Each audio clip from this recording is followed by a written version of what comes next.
हम लोग स्टार्ट करेंगे।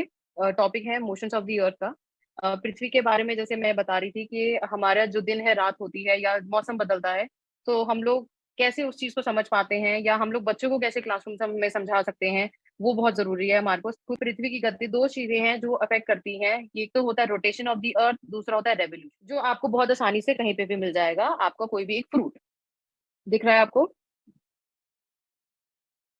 दिख रहा है, दिख रहा है। ओके, तो अब हमने क्या किया, हमने लिया इसको एज अ पृथ्वी। अब ये जो पृथ्वी है, जब ये अपने ही एक्सिस पे यानी कि कक्ष पे अपने ही ये गोल घूमती है, तो हम उसको कहते हैं रोटेशन यानी कि परिभ्रमण। लेकिन जब ये सूर्य के चारों ओर घूमती है, पूरा सर्कल लगाती है, तब हम उसे कहते हैं परिक्रमण। दो शब्द है, परिभ्रमण, वन परिक्रमण रहा है। यानी कि अगर मैं सोर्स ऑफ सन लेती हूँ, तो अब उस सोर्स ऑफ सन के लिए मैं ले सकती हूँ एक टॉर्च। ठीक है, मेरे पास एक टॉर्च है, तो ये सोर्स ऑफ टॉर्च रहेगी मेरे सूरज। दिख रहा है आपको? ठीक है, अब आप देख सकते हैं सूरज का पृथ्वी पे एक ही पोर्शन पे लाइट पड़ रही है। हाँ जी, देख पा रहे हैं आप? हाँ मैम। यस हाँ, मैम। तो अब आप देख सकते हैं कि एक ही जगह पे पृथ्वी के एक ही पोर्शन पे लाइट पड़ रही है, यानी सूर्य की एक ही जगह पे लाइट पड़ रही है, जबकि दूसरी जगह पे अंधेरा है। दिख रहा है? हाँ हाँ हाँ मैम। तो अब मैं जब एक ही जगह पर जो पृथ्वी है वो घूमती है, तो कुछ जगह पे हो रहा है अंधेरा और बाकी जगह पे है रोशनी। Yes ma'am. देख सकते हैं आप? यस हाँ मैम। मैम। अब इसी एग्जाम्पल के साथ आप बच्चों को भी समझा सकते हैं, जहां पर आप बच्चों को अपनी पृथ्वी दिखाएंगे। ठीक है, और उसके पे सूरज की जगह आप टॉर्च यूज कर सकते हैं, आप बल्ब यूज कर सकते हैं, आपके पास जो अवेलेबल सोर्स हो, आप इवन कैंडल यूज कर सकते हैं।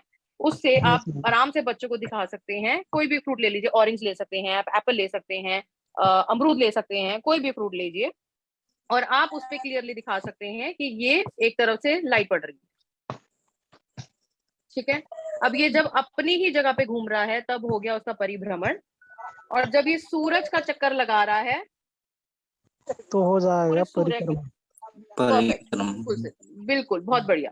तो कहते हैं लीप ईयर। लीप ईयर में क्या होता है, ये जो एक चौथाई दिन होता है, हम इसको एक साल के अंदर कैलकुलेट नहीं करते।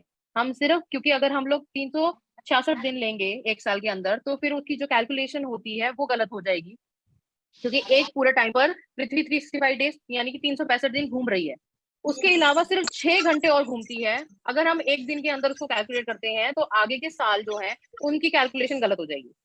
तो हम क्या करते हैं, ये जो 6 घंटे हैं, हम इनको एक साल में कैलकुलेट नहीं करते, दूसरे में नहीं जोड़ते, तीसरे में नहीं जोड़ते, चौथे में भी नहीं जोड़ते। इन चारों को मिला के कितने घंटे बनते हैं?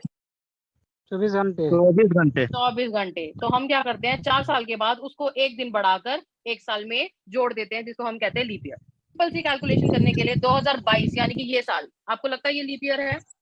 कोई बताएगा कैलकुलेशन करके? यस। अगर मैं इसको 4 से डिवाइड करती हूँ तो? नहीं मैम। नहीं है? पॉइंट में आ रहा है। हाँ जी, पॉइंट में आया आंसर।